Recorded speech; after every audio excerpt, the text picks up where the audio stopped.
Every time you open your favorite web browser, it keeps a list of every website you visit.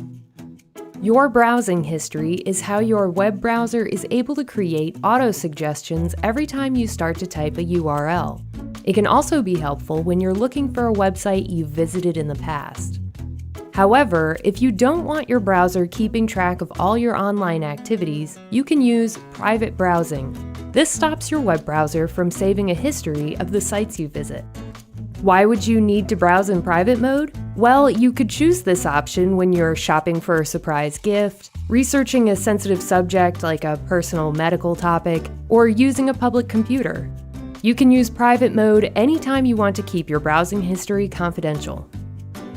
While the private browsing feature has different names on different browsers, they all work the same way. When you select private browsing, a new window opens. None of the sites you visit in that window will be recorded in your history. Any new tabs you open in that window will be private as well.